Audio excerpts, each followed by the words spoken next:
RabbitMQ implementation in a .NET Core microservice architecture. And for what? Just to pass the data from one microservice to another microservice. Welcome to Coding Friday, guys. I am Chandkashwaryani. And now you might see or might ask that I'm coming with the same requirement. Yes, I'm coming with the same requirement, but this time I'll be using the RabbitMQ Masstransit in this tutorial. If you guys are following Coding Friday, or if you are interested in microservice architecture, I'll just ask you to have a look this Kafka implementation, this Azure Service Bus implementation. So there are a number of ways with which you can achieve the same requirement. And in this continuation of this series, this time I'm doing with this RabbitMQ as per your requirement, as per your what best suits to your architecture. You can choose from these, but I'll be doing everything practically for each possible medium. So these are the steps. First of all, we'll configure your local system with the RabbitMQ. Then we'll create one microservice. We'll install the necessary NuGet packages. We'll send the message before this, and then we'll create the another microservice, and then that microservice will act as a consumer to receive those messages. So let's do this. This is the first website. Don't worry about the links. The links are given into the YouTube description. So the first one is you have to install Erlang. Then second step, you have to install this RabbitMQ. Both of the links. Do install these in the sequence, because while installing this RabbitMQ, it is mandatory. Don't ask me in detail, because I just believe in the practical implementation. So I even don't know what exactly it does internally. So yeah, one more thing, just download the same version what I have downloaded, just to avoid any sort of conflicts. And although I always install or download the latest version, by the time I'm recording this video, this is 6th of May 2020, and these are the latest available version of RabbitMQ and this Erlang. So download this, install this. Once you install these, the third step is enable RabbitMQ management plugin in Windows. It is really important, so that in the UI itself, in the browser UI, you can see what is happening to your RabbitMQ exchanges, messages, how many messages you have received, how many messages are failed or maybe processed successfully. So that is important. And another thing important is the Coder Journey website. The link what I provide you, the websites what I share with you, they are all tested. When I say tested, because when you look for any solution in the internet, you might find number of solutions. Some of them will work for you, and some of them will not work. So just to make sure we have the right and working examples of working solution, I always give you the genuine website. So this is the coderjourney.com, and inside that you can find n number of blogs, and all are related to the practical solutions. So follow these steps. Once you download the RabbitMQ, you will find in the program file this RabbitMQ server, RabbitMQ server 3.83, and this is a sbin folder. So these are the files like server1 and xyz. These one, they will help you in running the system locally. So what are the commands are written here. Okay, so these are the sequence. Okay, so the commands are here: RabbitMQ server, stop, stall, start. Right, so first you have to start this server, and I have copied the steps from this website only. So just follow the same steps, they all are working. So this is the one way with which you can start the RabbitMQ service. If you do not want to start from the commands, go to the services directly, and you'll find the RabbitMQ over there. You can start this. Once you completed this, you will have to go to this localhost 15672. So this is the default URL of this RabbitMQ local server, and here you can see we have the exchanges, we have the queues. Few one are the default one, and this is the overview. Right now we do not have any message, we'll have in a bit. So you have configured this, and yeah, okay, you're good. Now the fourth step is this website Masstransit itself provides you the block that how you can make use of this. So we'll start with this configuration and in the .NET Core. So for that, first of all, open your Visual Studio and shift here. Create a new project. We'll create a ASP.NET web application. Click on this next. Let's provide name MS1. This can be called as a Microservice One, and for that, maybe you can provide the path here, and click on this create, and after that you will select the empty API. Just click on this create, so it should create a empty web API project for us in a .NET Core 3.1. Okay, so it has created. Now you can see it's empty, just that it has controller. We can get rid of this controller as well. Just delete this, and we can delete this unnecessary file as well. Now we have this empty solution. Now what are our steps? So our step is startup configuration. We have done. Install these NuGet packages. Of course, if you are going to use the RabbitMQ, you have to install the packages from the manage NuGet package. Now you can shift here. The first one is the Masstransit, and install the latest one, 6.2.5. It should ask for something. Yes, it always asks. And meanwhile, let me copy another one, which is the Masstransit RabbitMQ. Paste it and install. Let's copy meanwhile another one and paste here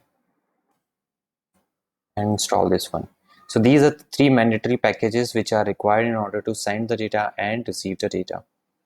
So let it install. Okay, done. So let's just quickly verify this by seeing in the references, dependencies, packages. So we have this Masstransit as sbin core and RabbitMQ. All others are empty.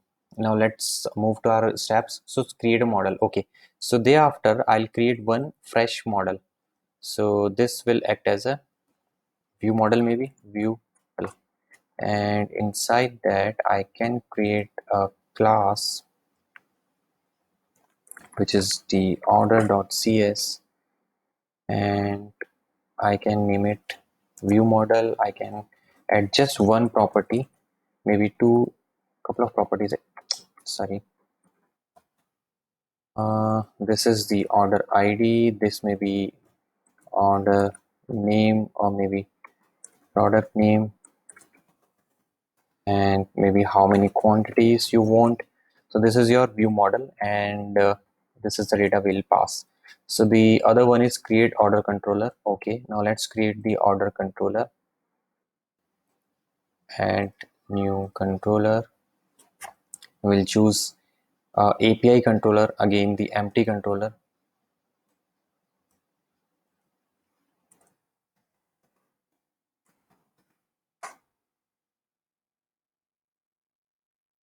Okay, it will add some dependencies and will do the things.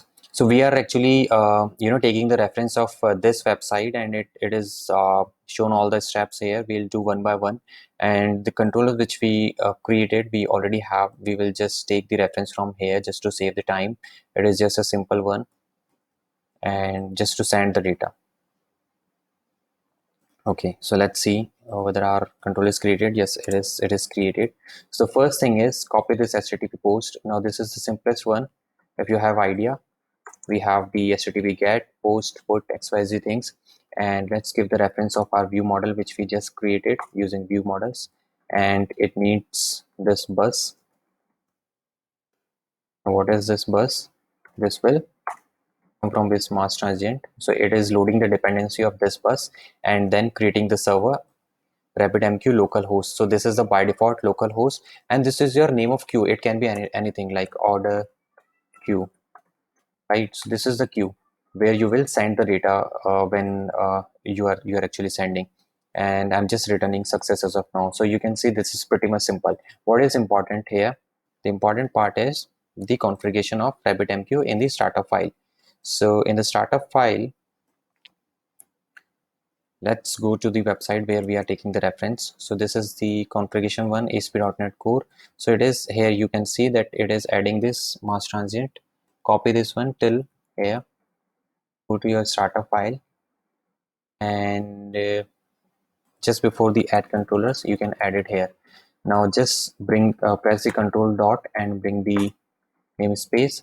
Now you would see that it is adding the consumer. This is our website. This is the microservice which is responsible for sending the data, not for the receiving the data. So I'm removing this consumer one. Also, I can get rid of this receiving endpoint as well. This will be used in our next microservice, next microservice. So I'm configuring. I have configured this. I have asked it to run, and yes, we are good. I think let's cross verify. Create order controller. Yes, test using Postman. Okay, now let's test this using the Postman. Where is my controller? Press F12. Oh, sorry. Just add the debugger.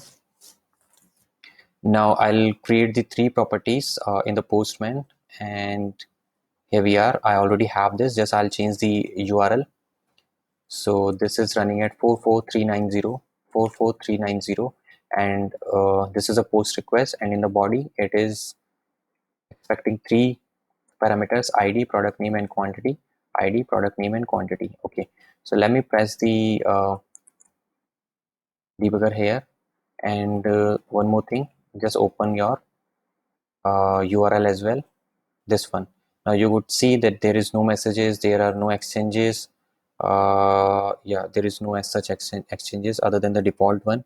So click on this send. If everything is configured correctly, which is not seems to be, something is missing. Let me see what's the issue. It's a 400 bad request. Why?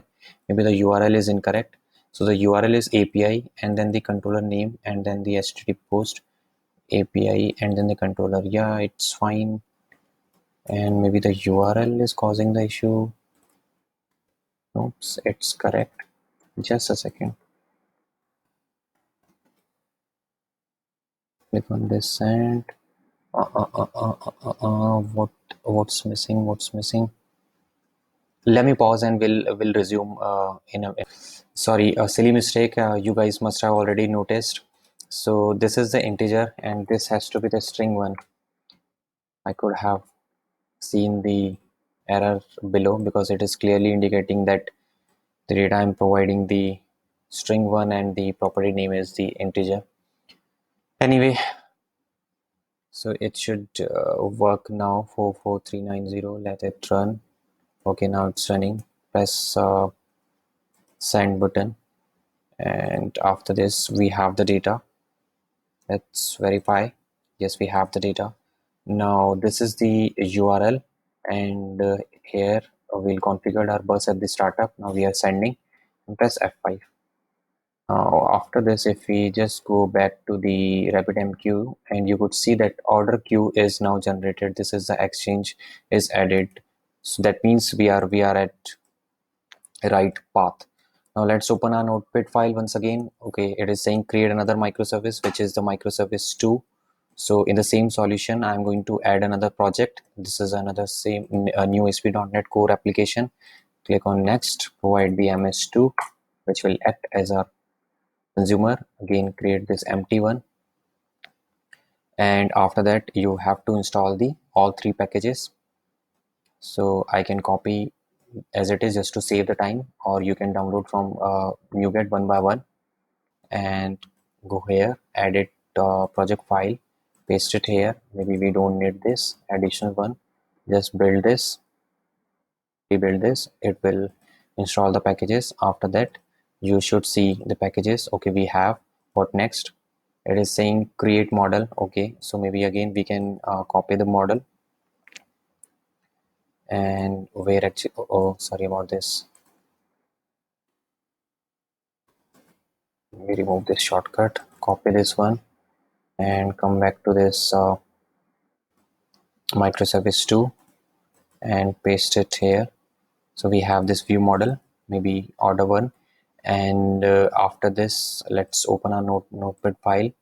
So it says create model. We have created startup entries with same queue. Okay, now open this ms1 once again and open your startup file.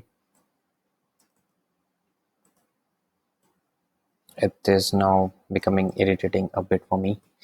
Okay, now open your website once again. This is the same one, right? Now copy as it is once again, and inside this add controller, paste it here. Now this time you all know that we need this sorry, first of all just import the namespace, okay, and then the same URL. Now this time you are more interested in the receiving the order. Now that is important point. In the microservice one, in the controller one, the queue name is this order queue. So at the receiving point, it has to be the same one, right? Now next it is saying we need the consumer. So here we have to create the consumer class. So let's go to this microservice 2, open or create a new item, order consumer.cs, right? Now this has to import with this IE consumer, which exists in the microservice Masstransit. And again, for the reference, I already have this open in Notepad++. So you would see that this is the simplest ever consumer you will see, because, excuse me, this is the basic example. Press control dot, and after this it is asking for the model. So again, press control dot, just provide the view model, okay, and put a breakpoint here. And after that you, okay, we have already, and this is something for what you have to import some namespace called green pipes, and after that it should be fine. Let's rebuild this entire solution and cross verify the notepad. So it says just add the consumer. Now you added the breakpoint, you have added the entry in the startup one, you already have the entry here. Just press run or click to run application. Now if you have configured everything correctly, you should receive the data in the microservice 2.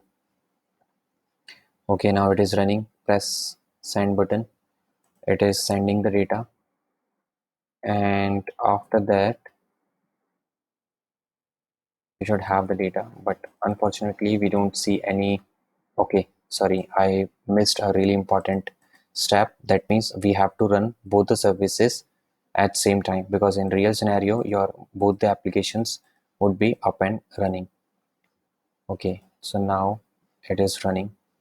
Oh, it should be running when it starts.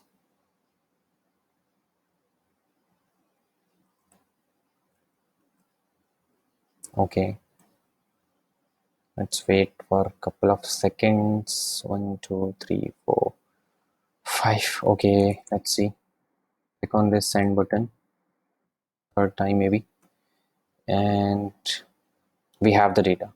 Now you could see this is our ms2 order consumer. Inside that we have this data, item and 3. So this is how you send the data. Again, I would say this is the basic example that how you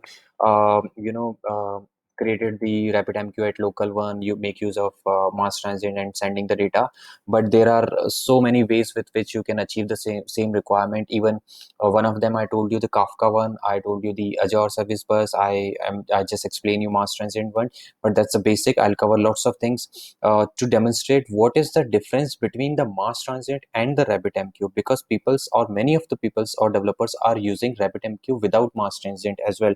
So what additional add-on it is adding, why we are new thing in the world. So for that to explain, I'll have to make use of the few of the features what Masstransit provides other than the RabbitMQ. So once I'll complete this, then at last we'll move to the very interesting topic for all of us. That the topic would be um, handle the what we say transactions in a distributed environment. That means when you pass the data from one microservice to another one and to another one, and at last if you notice that there's a failure in the third microservice, so that means you have to revert the data in the previous microservices, right? So how do you achieve this? Again, there are a number of ways, but I'll demonstrate the best possible solution available in today's scenario. We'll focus on that, but later on. Okay, let me run this, and maybe I can get rid of all the debuggers just to show you one more thing. So notice here when I press the send button here, right, and I have not consumed the message yet, and I can show you one interesting thing where it is. Okay, here we are. So go to this overview. You could see we have this total one unegged message. That means that is sent by the microservice one, but this is not consumed. So if I press F5, that means the message is consumed. Now, again, if I go back, it should go to the go down to the zero. It should, yes, it is. Similarly, if I press one more time, click on the send button, or maybe I can remove this as well. Now you would see it is happening 1 and 0 as in the real one. Okay, yeah, it is possible to see. It is difficult in case of Azure Service Bus, but yes, you can see this 0 and 1. So that's all for today. Thank you for watching this. Thank you for being at Coding Friday. It is quite complex, or it is of course really difficult to find out all the approaches and come up with the best solution. So these are the efforts what I'm making, just to make sure that you guys have the knowledge of all the possibilities. If you are into the world of microservice architecture, just one thing I want you from you guys, that is your feedback. Provide me your valuable feedback in terms of anything technical challenges if you're facing. Provide in the description. And do you need any help while debugging, or in these challenges, you can connect with me any time. So thank you very much for being at Coding Friday. See you in a next video. Bye bye. I think one important thing I missed to talk about, that the code is available to the GitHub repository. You can download the code from the GitHub. I'll provide you the link over there just after this. And similarly, if you need any of the solution, I have a number of repositories created, 29 so far, with all the practical solutions. So you can have a look or clone those directly. And this is the Coding Friday website. You can search any of the blog if you are interested in. So thank you once again.